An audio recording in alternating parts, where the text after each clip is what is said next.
Bien, vamos a comenzar hablando con unos empresarios, escuchando a unos empresarios. Estamos todos pendientes de los acuerdos a los que se puede llegar en la reforma del mercado laboral, la decisión que pueda tomar o dejar de tomar el gobierno. Todos estamos hablando de esto, pero hoy queríamos acercarnos a quienes están, digamos, en la posición de emplear, los que están en la disposición, en la posibilidad de emplear, los empleadores. En un momento con un enorme número de parados, ¿qué factores contribuyen a que se pueda contratar? ¿Qué hace que se contrate más fácil o que se deje de contratar más fácil? Así que vamos a ver cómo nos lo cuentan tres empresarios de distintos lugares de España, de actividades completamente diferentes y que, sin embargo, pues tienen muy acreditada solvencia y experiencia. Estos son nuestros invitados. Juan Moreno es el presidente de Inés Rosales, empresa de tortas de aceite fundada en 1910. Su fábrica está en Huévar, en Sevilla, y cuenta con cerca de 200 empleados. Exporta el 16% de la producción a 17 países de todo el mundo.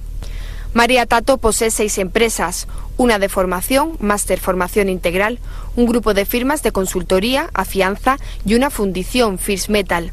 Da trabajo a 100 personas. Francisco Salazar Simpson es gerente del Grupo Simpson.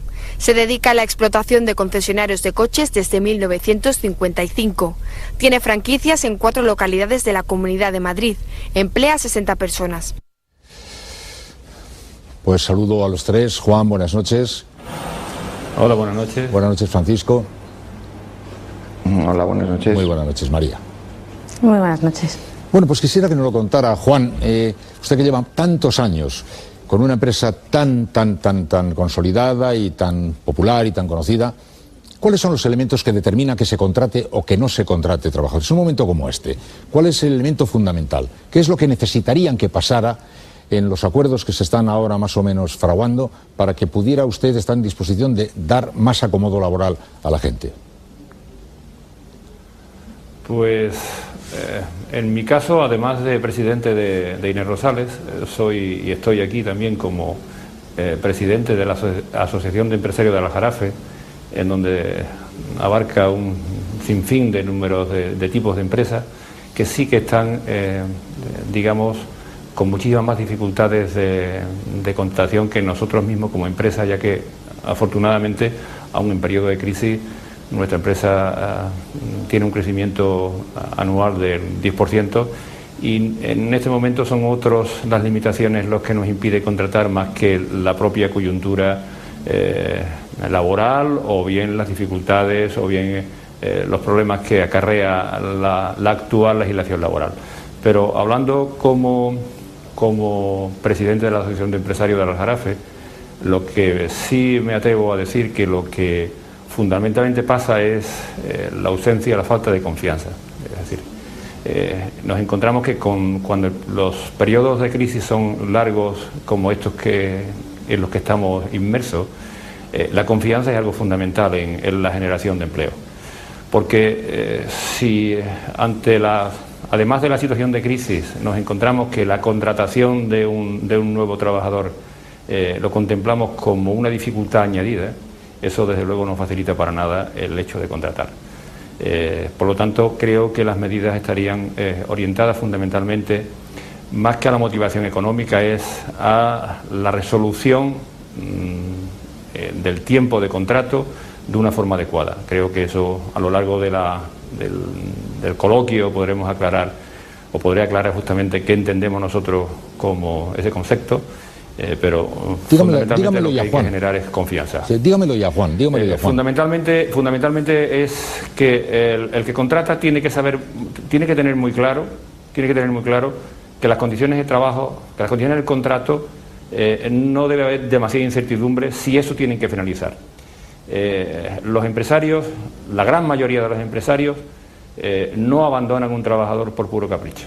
Es decir, el talento acumulado de un trabajador a lo largo del tiempo, este es nuestro mayor valor y nos aferramos a mantenerlo dentro de nuestra estructura con uñas y dientes, y por lo tanto cuando se presenta la necesidad de prescindir de ello, seguro que eso es por una imperiosa necesidad, pero lo que tenemos que tener claro es que esa desvinculación tiene que hacerse de manera casi automática, es decir, que en el contrato nuevo aparezca claramente reflejado y en eso es el modelo anglosajón el que más nos ilumina, en que aparezca perfectamente especificado que el despido viene acompañado con una indemnización, la que sea, y aquí hemos acabado. Solamente digamos, los tribunales deben de intervenir porque nosotros hayamos incumplido lo pactado, pero no por otra circunstancia ajena a ese pacto, sino fundamentalmente los derechos del trabajador como firmante del contrato, no como genérico de unas condiciones, digamos, protegidas por otros ámbitos diferentes al del contrato. Digamos, entiendo, por tanto, digamos que las cifras que se está manejando podrían ser menos importantes que la claridad, ¿no? Eso, nosotros entendemos de que la claridad es fundamental para generar confianza. Nadie puede pensar en un momento determinado de crisis, eso no se piensa cuando el momento económico es boyante, es decir, en donde metemos un problema dentro de nuestra organización. Que un trabajador nunca debe de entenderse como un problema, ¿no? Las empresas que hoy competimos, el término binomio y compromiso social, eso va adquiriendo cada vez más cuerpo. Es decir, yo no me figuro que haya, digamos, habrá, porque lógicamente un colectivo tan amplio como el de los empleadores tiene que haber de todo. Pero básicamente lo que yo constato con mis compañeros de aventura es que el hacer las cosas bien está en el ánimo de todos. El considerar al trabajador como un elemento más importante e imprescindible de la empresa, eso está cada vez tomando mucha más fuerza. Por tanto, el que un documento, digamos, con demasiado fleco dé lugar a una restricción, eso es lo que hay que recortar. Tenemos que clarificar perfectamente cuáles son las condiciones en las que se contrata y cuáles son las condiciones por las que se puede prescindir de ese contrato. Entiendo, por tanto, sencillez y claridad. En el caso de Francisco, de su experiencia en una actividad completamente diferente, ¿qué elementos manejaría? Se ha manejado la confianza, supongo que todos van a decir eso. Luego les voy a preguntar de una manera más concreta cómo se logra la tal confianza. Pero hablando ya, digamos, de estos elementos que están sobre la mesa, Francisco, ¿cuáles serían, a su juicio, las claves para que un empleador pudiera estar más animado a emplear? O los elementos que hace que le disuada, que le dé más miedo a emplear. ¿Cuáles serían esos elementos? Bueno, yo creo que para crear empleo lo que nos hace falta es sobre todo ventas. Es decir, si vendemos más, pues entonces crearemos más empleo. En nuestra situación, que por ejemplo estamos a un 50% de lo que estábamos hace 3 o 4 años de nuestro volumen, esa premisa la tenemos que dejar un poquitín al margen. El marco de relaciones laborales que tenemos actualmente, derivado del Estatuto de los Trabajadores del año 77, consagra ciertos principios en los que hoy por hoy ya son absolutamente obsoletos. Que son, en primer lugar, pues los derechos adquiridos, no se habla de la productividad, no se habla del absentismo laboral. Esos son los aspectos que yo reflejaría dentro de una reforma laboral posible. Pero lo que más da seguridad a un empresario y a las personas que hemos tomado este ejemplo es la estabilidad. La estabilidad política, la estabilidad social y la estabilidad económica. Ya. Es decir, que está menos relacionada su actividad con estos elementos que están en negociación, que son importantes, están más relacionados con el crecimiento. Es decir, si España estuviera en un momento de crecimiento y las ventas fueran bien, estos otros elementos que tendrían una importancia menor, ¿no?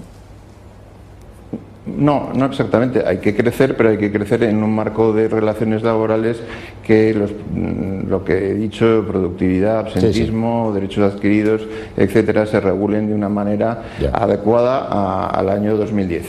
Bien, pues veremos el acuerdo al que se llega, si se llega, o el decreto, si se produce un decreto, en qué sentido avanza por ahí. Otro capítulo, Francisco, el capítulo de las vías abiertas o cerradas de crédito con los bancos.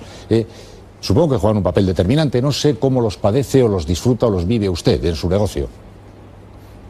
Bueno, nosotros lo hemos sufrido enormemente por 2 razones. Primero, porque hemos tenido que arreglar nuestra deuda personal como empresarios, alargando los plazos de vencimiento de los créditos.